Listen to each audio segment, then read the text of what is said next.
Habib Hasan bin Ahmad Al-Syaf. Fadhil di dalam masih lega. Yang nulis Habib Hasan bin Ahmad Al-Syaf. Tapi di sini Habib Hasannya di mukadimahnya bilang ini kitabnya Habib Zain bin Sumit. Habib Zainnya bilang ini kitabnya Habib Ahmad. Jadi nggak ada yang ngakuin. Jadi ilmu ketika nggak ada yang ngakuin malah lebih manfaat begitu. Paham nih? Contoh kayak Faidul Rabbani. Faidul Rabbani yang ngarang Syekh Umar Baidawi Basyeban. Sangat sedikit orang yang tahu itu. Orang banyak menyangka yang ngarang adalah Syekh Muhammad bin Yusuf. Karena di tulisannya adalah Katabaha Ba'du Talamizi Syekh Muhammad bin Yusuf. Yang nulis ini kitab adalah satu dari sekian banyak muridnya Syekh Muhammad bin Yusuf. Tambah orang itu tidak mengakui karyanya dia dalam keilmuan akan tambah bermanfaat itu ilmu. Karena hakikatnya semua ilmu milik Allah Subhanahu wa taala. Bismillahirrahmanirrahim. Mukadimahnya tebal kayak begini, enggak usah dibaca ya. Mukadimahnya tebal banget. Kalau mau aneh baca mukadimah singkat aja. Bismillahirrahmanirrahim. Mukadimahnya Habib Zain bin Sumit. Ini mukadimah Habib Zainnya. Jadi di sini mukadimah ada mukadimah Habib Zain, ada mukadimah Habib Syarif Syatiri, guru-gurunya beliau. Juga di sini ada mukadimah tentang sejarah Imam Syafi'i karena ini fikih Imam Syafi'i. Hebatnya Imam Syafi'i, ya, beliau orang yang bisa hafal kitab Muwatta sedikit ya, kehebatan Imam Syafi'i. Beliau hafal kitab Muwatta itu kira-kira lebih tebal dari ini. Lebih tebal dari ini, tulisannya lebih kecil dari ini. Jadi mungkin isinya 2 kali lipat ini kitab Muwatta, kitabnya Imam Malik. 9 hari ngapalin apal Imam Syafi'i. Jadi kalau ada orang sekarang berani nyalahin Imam Syafi'i, inti tanya, inti ngapalin Quran berapa hari? Karena kitab Muwatta itu isinya hurufnya lebih daripada 6.666 huruf. Lebih daripada Al-Quran maksudnya. Bukan 6.000 huruf, bukan 6.000 ayat Al-Quran ini. Lebih daripada Al-Quran tebalnya begitu. Imam Syafi'i 9 hari di sini disebutkan 9 hari ngapalin. Berarti ngapalin Quran nggak nyampe 9 hari. Kalau ada orang berani nyalahin beliau, tanya inti ngapalin Quran berapa hari? Oh, alhamdulillah belum hafal. Kalau bilang begitu, jangan dengerin.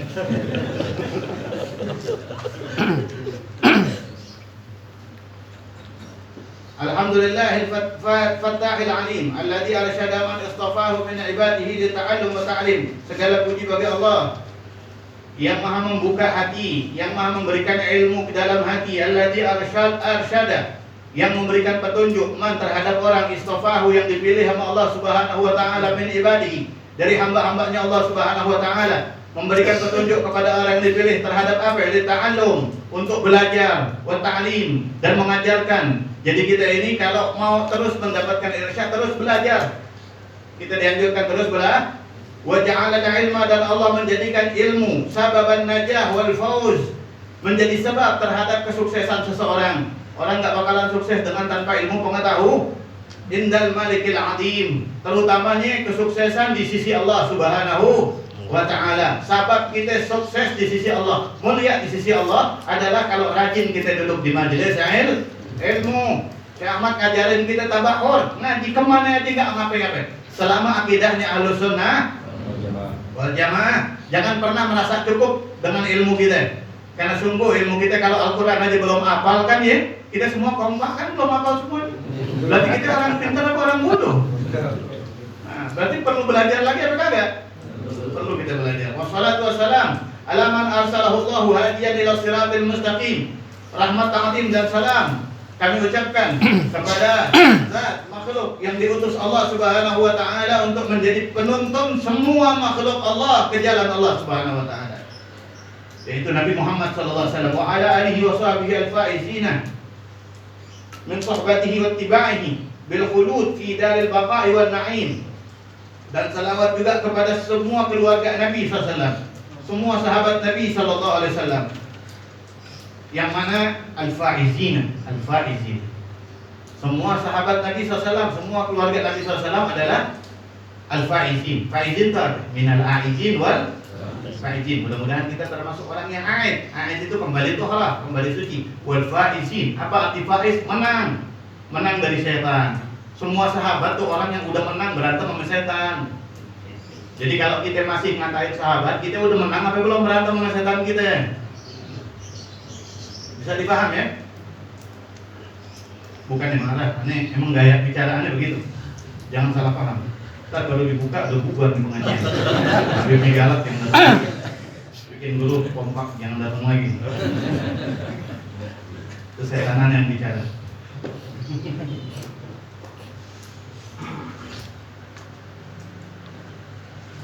Al-faizina min suhbatihi wa tibaihi. Mereka menang mengusir setannya. Apa yang diusir sama setan tersebut? Suhbatihi. Setan tuh kagak demen, paling kagak demen kalau kita itu sahabatun Nabi SAW. Kita lagi duduk sama Nabi Muhammad SAW. Mungkin kalau kita lagi duduk sama Nabi Muhammad SAW, setan godain biar cepat bubar. Tapi para sahabat, para ahlul bait berhasil ngalahin itu setan. Mereka malah betah duduk di samping Nabi Muhammad.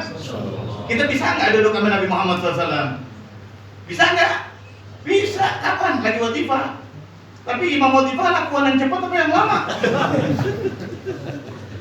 Berarti kita masih maghlub, belum faiz sama setan kita. Giliran tuh majelis udah kagak ada Rasulullah SAW, watifahnya selesai 20 menit, ngobrol 2 jam kagak ngapa-ngapain. Kuat kita, hilang tuh sakit pinggang. Wattibaihi, dan menang untuk mengikuti Nabi Muhammad SAW. Setiap kita ngikuti Nabi Muhammad SAW, setiap menghidupkan sunnah Nabi Muhammad SAW, kita lagi ngalahin setan di situ. Kita lagi pukul KO setan kita setiap kita ngikutin sunnahnya Nabi Muhammad Sallallahu Alaihi Wasallam. Contoh kalau lagi mau sholat tuh kita Pak Adit punya siwak nih. Kadang-kadang setan masih tetap berusaha karena kanan kiri kita kagak pakai siwak, jangan dipakai kagak enak nanti. Ntar yang sebelah tersinggung. Ada nggak yang kayak begitu? Nggak ada karena nggak bawa siwak. Bawa di kagak. Siwak sunnah apa kagak? Sunnah. Syekh Ahmad pakai siwak radhiyallahu anhu kagak? Pakai, Abu ya pakai. Cuman indah madhab al-Malikiyah, menurut madhab Malikiyah pakai siwak itu setelah ambil wudu. Jadi Syekh Ahmad radhiyallahu anhu, anak bertananya sama Syekh Tahir radhiyallahu habis ngambil wudu baru pakai siwak. Kenapa begitu? Kalau menurut madhab Syafi'i sebelum sholat. Tapi kalau menurut madhab Maliki sebelum sholatnya habis wudu pakai siwak. Sebelum wudu dan habis wudu pakai sih. Kenapa begitu? Karena kalau kata hujahnya kata Imam kata Sayyidina Tahir radhiyallahu ta'ala anhu nabi, kata beliau kalau kita pakai siwaknya habis wudu jauh daripada sholat, kalau itu siwak ada yang rontok di dalam lisan kita masih bisa kita bersihin dulu. Tapi kalau kita pakai siwaknya pas lempengan sebelum sholat, ada yang rontok kita repot ngurusin dia lagi sholat. Paham ya? Tapi dua-duanya bisa kita ikutin. Dua-duanya benar, dua-duanya dapat pahala 27 kali. Yang kagak pakai siwak. Ya, sama kayak bahas kunut sunnah, kunut kagak sunnah, yang salah yang kagak salat subuh gitu.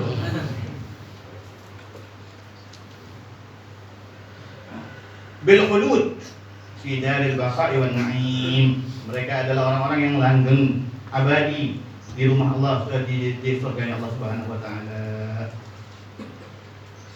Wa man khalafahu wa taba'a hawa wa athara dunyahu ala ukhra sara muhanan bil khizyi fi adzabil jahim. Dan sebaliknya barang siapa orang yang berlawanan dengan Nabi Muhammad SAW, mukhalif berlawanan dengan Nabi Muhammad SAW, wa taba'a hawahu dan ngikutin hawa nafsunya dia, wa athara dunyahu ala ukhrahu dan yang paling ngebekas di hatinya dia adalah urusan dunia bukan urusan akhirat. Yang paling penting adalah dunia bukan akhirat, maka sara muhanan bil hizyi. Ya, maka dia termasuk orang yang sedang menghinakan dirinya dia ya dengan berjalan menceburkan dirinya dia di dalam adab neraka jahanamnya Allah Subhanahu wa ta'ala. Wa kana madhmuman madhuran ma'a atba'i syaitanir rajim, dan dia terhinakan bersama dengan orang-orang yang mengikuti syaitan yang dilaknat Allah Subhanahu wa ta'ala. Kama qala ta'ala falyahdharil ladzina yukhalifuna an amrihi an tusibahum fitnah aw yusibahum adzabun alim. Takutlah ya kepada takutlah orang-orang yang berlawanan dengan perintahnya Rasulullah, perintahnya Allah Subhanahu wa taala. Hati-hati. Maknanya ayat ini, hati-hati. Orang-orang yang melawan Nabi sallallahu alaihi wasallam, orang-orang yang ngikutin hawa nafsunya, ngelawan syariatnya Allah Subhanahu wa taala, antusibahum fitnah, itu bakalan dapat fitnah. Nanti bakalan dapat fitnah ini maksudnya musibah. Au yusibahum adzabun alim. Maksud fitnah adalah akan dapat azab yang luar biasa dari Allah Subhanahu wa taala. Amma ba'du, fa'lam anna Allah tabaraka wa taala innama khalaqal khalqa liya'rifuhu wa ya'buduh. Ketahuilah Allah Subhanahu wa taala menciptakan makhluk, tujuan Allah agar makhluk tersebut mengenal Allah dan menyembah Allah. Itu perlu kita tahu. Allah menciptakan kita manusia liya'rifuhu, biar kita kenal sama Allah Subhanahu wa taala, kemudian setelah kenal kita nyembah kepada Allah. Wa miftahul ma'rifati wal ibadati huwa al-ilm. Kunci daripada mengenal Allah, kunci daripada ibadah adalah ilmu, menuntut ilmu. Enggak bakalan sah salat kita kalau kita kagak belajar bab salat. Wala yakunu al-ilmu illa bita'allum. Ilmu enggak bakalan kita dapat kecuali dengan belajar. Kecuali dengan belajar. Qala syair ta'allam falaisal mar'u yuladu 'aliman. Belajarlah kamu. Enggak ada orang lahir langsung jadi orang alim. Ini aghlabiyahnya, umumnya. Ini umumnya. Fa innal mar'u la yuladu 'aliman. Falaisal mar'u yuladu 'aliman. Wa laisa akhu 'ilmin kaman huwa jahil ay ahlu ilmin. Dan orang yang menjadi saudaranya ilmu, maksudnya menjadi pemilik penyandang ilmu, itu bukan termasuk orang yang bodoh. Saya di bawahnya aneh, ragu-ragu mana. Wa ma kana an-nasu qabla al-islam illa juhalan ya'buduna al-asnam. Manusia sebelum datang Nabi Muhammad SAW adalah orang-orang bodoh. Mereka menyembah daripada berhala. Wa yaquluna al-haram, mereka makan haram. Wa yaqta'una al-arham, memutuskan tali silaturahmi. Wa yartakibuna al-fawahish al-'idham, mereka bikin dosa besar bersama-sama. Mereka berjamaah bikin dosa besar. Fa ba'atsallahu ilaihim rusulan mubashshirina wa mundhirina bisyara'i'. Maka Allah Subhanahu wa taala mengirimkan kepada mereka para utusan, para rasul. Utusan Allah Subhanahu wa taala bawa kabar gembira dan bawa peringatan dengan syariat para rasul masing-masing. Faballagu, dan para rasul tersebut menyampaikan an-nasa, kepada manusia apa yang diperintahkan oleh Allah Subhanahu wa taala untuk disampaikan. Wa arsyaduhum, bukan cuma ngajarin kalau para nabi itu, akan tetapi juga nuntun umat ke jalan Allah Subhanahu wa taala. Wa khalafahum ala dzalika al-ulama'il 'amiluna, dan yang menjadi khulafa dari para nabi, menjadi khulafanya Rasulullah SAW adalah para ulama yang mengamalkan ilmu. Ya. Khalifahnya Rasulullah SAW, penerusnya Nabi, pewarisnya Nabi Muhammad SAW ulama, tapi ulama yang mengamalkan ilmu. Karena ulama itu orang alim, semua orang alim, semua orang punya ilmu, tapi sedikit yang mengamalkan. Wadda'atun nasi'una, dan orang yang mengajak dan orang yang menasihati. Orang yang mengajak dan menasihati. Wahum khulafa'ur rusul wa nuwabuhum, mereka lah khalifah-khalifahnya Rasulullah sallallahu alaihi wasallam.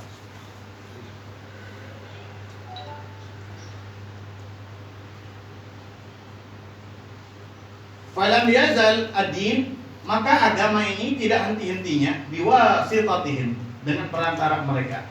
Para ulama lah yang menjadi pembawa agama ini dari Nabi Muhammad SAW.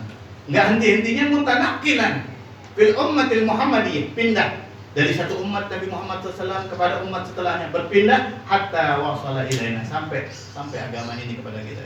Jadi kalau kagak ada dari dulu orang alim, ilmu nggak nyampe, Islam kagak nyampe kepada kita. Ya patut kita bersyukur kepada para ulama. Makanya di dalam walladzina ballaghuna dinal Islam, itu termasuk terima kasih kita kepada orang-orang yang menyampaikan daripada agama Islam dari zaman Nabi Muhammad sallallahu alaihi wasallam.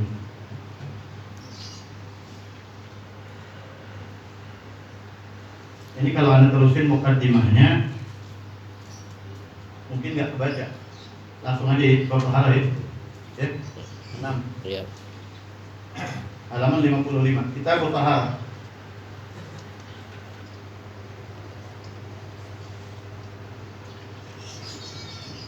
Kita terusin dulu sedikit satu bagian yang tadi.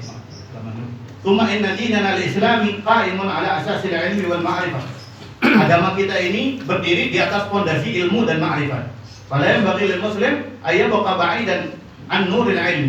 Maka hendaknya setiap orang yang mengaku beragama Islam jangan sekali-kali jauh dari cahaya ilmu, jauh daripada cahaya ilmu. Jangan sekali-kali kita jauh dari majelis ilmu. Kalau bisa kita tidak meninggalkan majelis ilmu lebih daripada 3 hari. Kita kadang-kadang bukan 3 hari ya, 3 minggu, 3 bulan. Itu tambah berkarat tuh hati kita, tambah berkarat, tambah malas untuk ngaji, tambah malas, tambah merasa udah cukup, udah berilmu kita. Padahal kadang-kadang disuruh tulis Al-Fatihah aja masih salah tulisannya. Bala budda an yaqtabis min mizan an-nubuwah. Fa innal anbiya la yuwarrisu dinaran wala dirhaman. Akan tetapi wajib kita untuk selalu mengambil timbangan daripada Nabi Muhammad SAW. Ukuran kita adalah Nabi Muhammad SAW. Ukuran kita melakukan sesuatu benar atau salahnya adalah kalau kata Rasul benar menjadi benar. Itulah syariat. Fa innal anbiya, sesungguhnya para nabi la yuwarithu dinaran wala dirhaman. Para nabi itu tidak mewariskan dinar dan dirham. Wa innama warathu al-ilm. Para nabi itu mewariskan ilmu. Warisan Nabi SAW adalah ilmu. Tapi jangan kaget kalau pasar lebih ramai daripada majlis.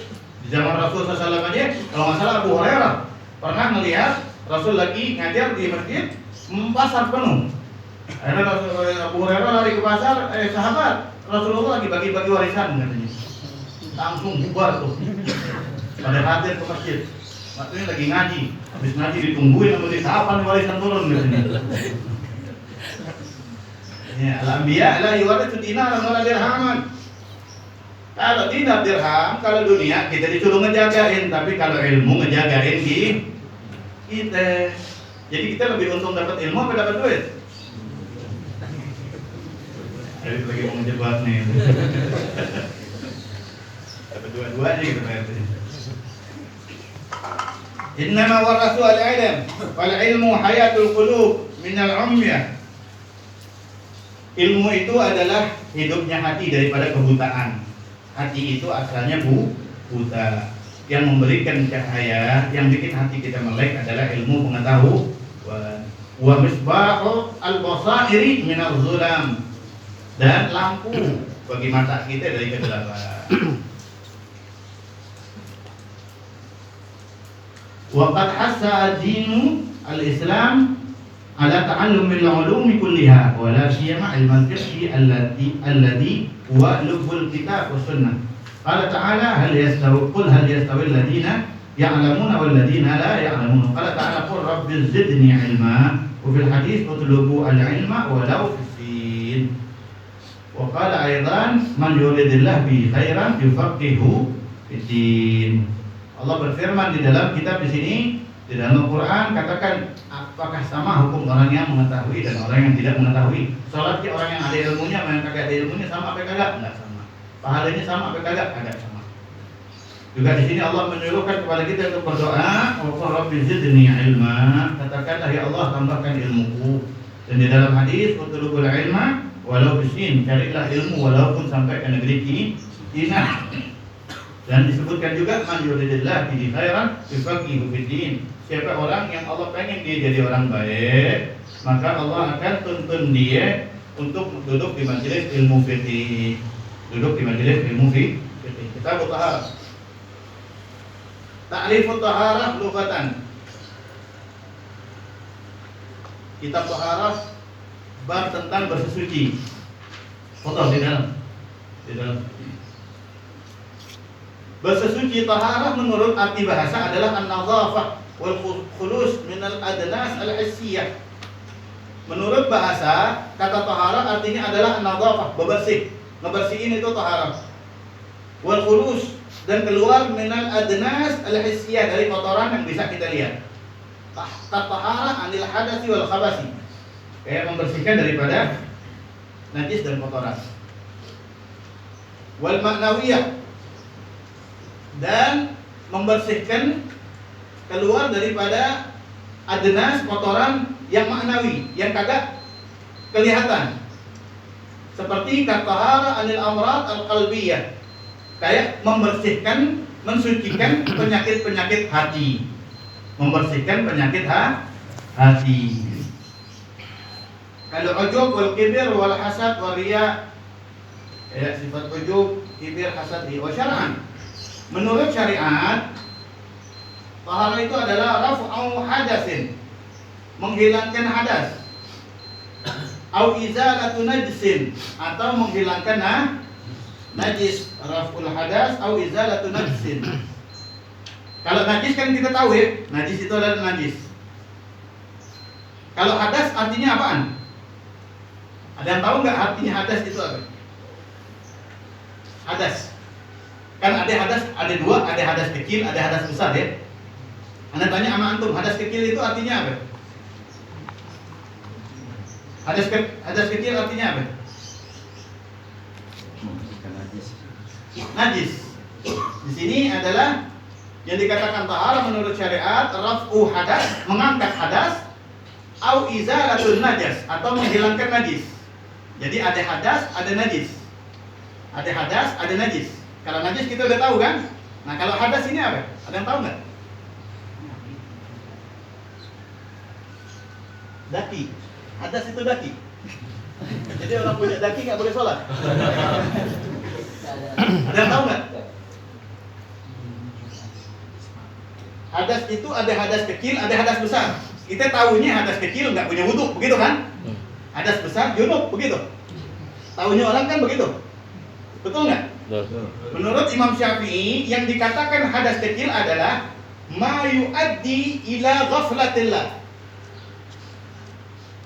Yang dikatakan hadas kecil nggak punya wudu adalah ma yu'addi ila ghaflatillah. Keadaan yang menuntun kita lalai terhadap Allah. Itu hadas. Makanya para aulia tuh nggak mau pada posisi hadas, bahkan lagi tidurnya aja jaga wudu. Jadi kondisi kita tuh ada hadas kecil, ada hadas besar, ada hadas kecil, ada tahara, ada tahir. Hadas besar kalau kita lagi junub, hadas kecil kalau kita kagak punya wudu, tahir kalau kita lagi punya wudu. Ini tiga kedudukan kita. Kita nggak pernah keluar dari tiga ini, betul apa kagak?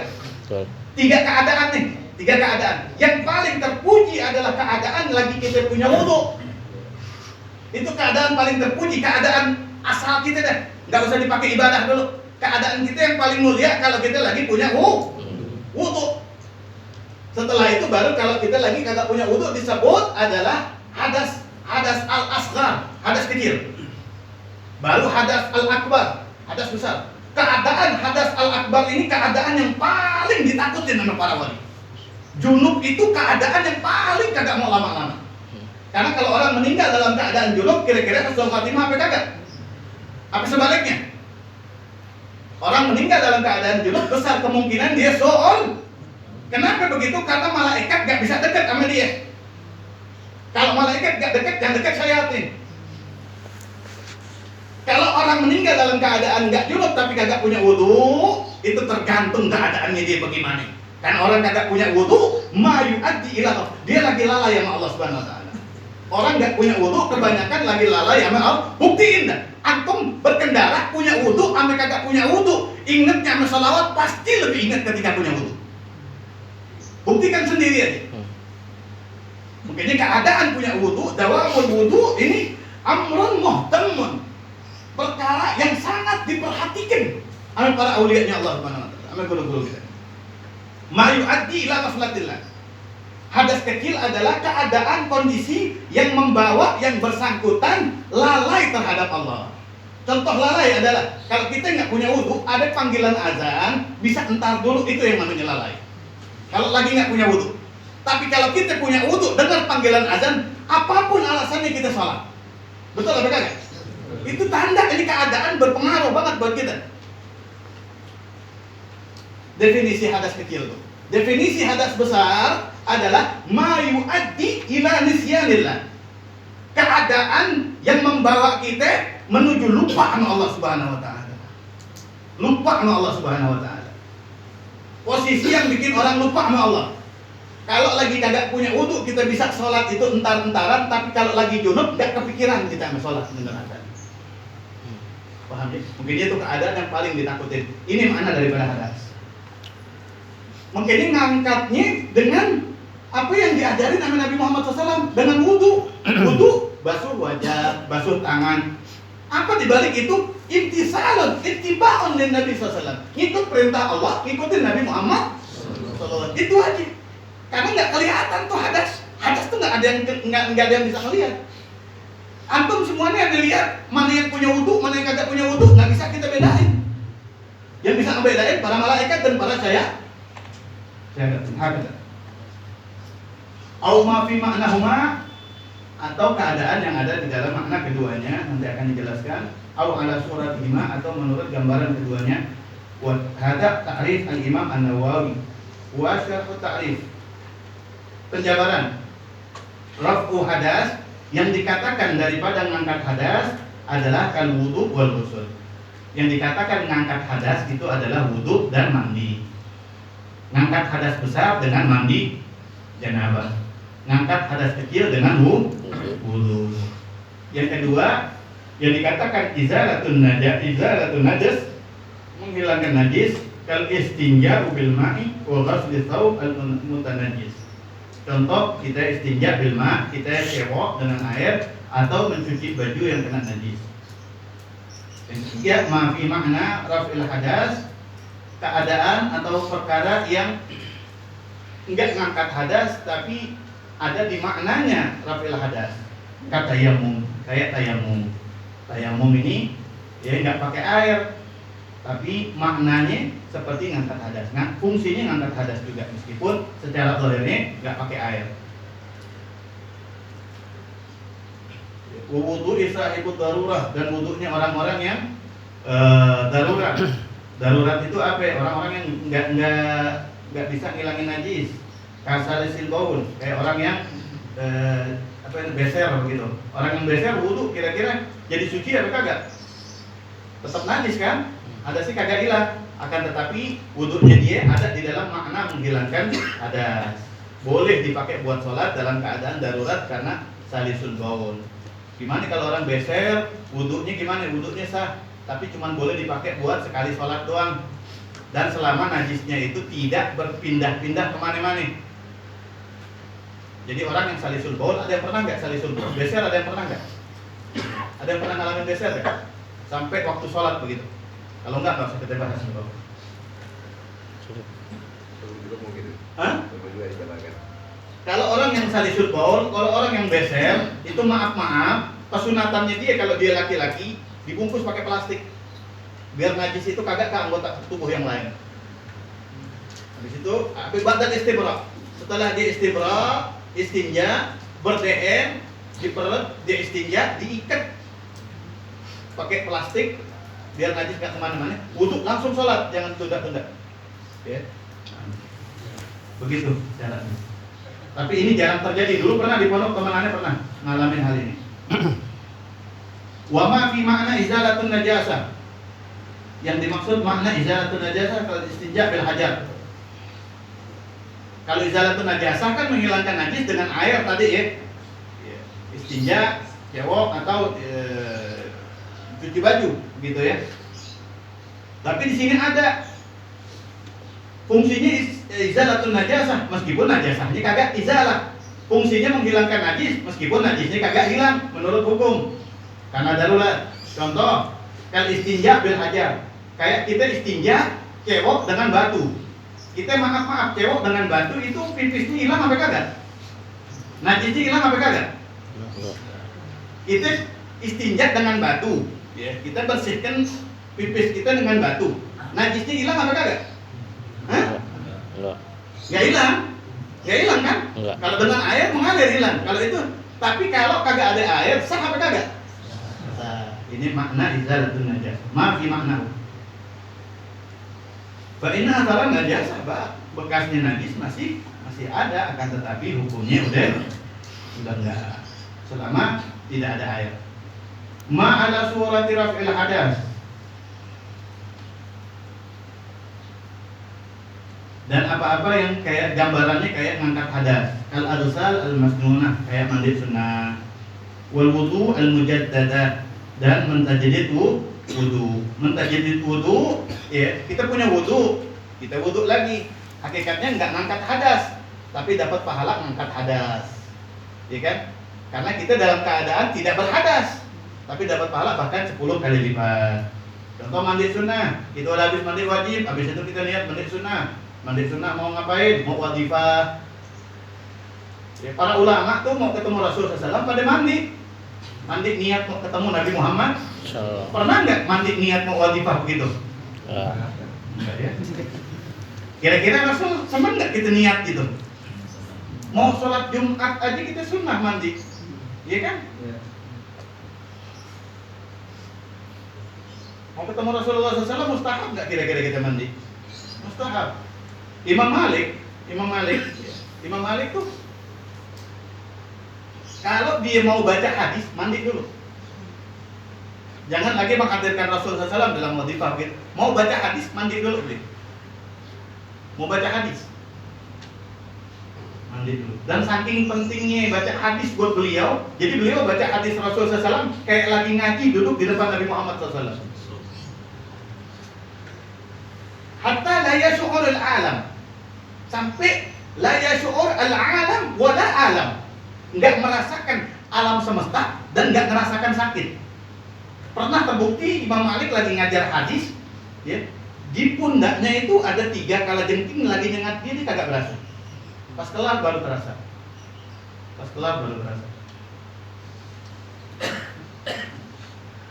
Wal ghaslah asaniyah wa salisa fi ghaslil yad wa ghairiha. Dan basuhan kedua dan ketiga dalam wudu. Itu kadang angkat hadas sebetulnya.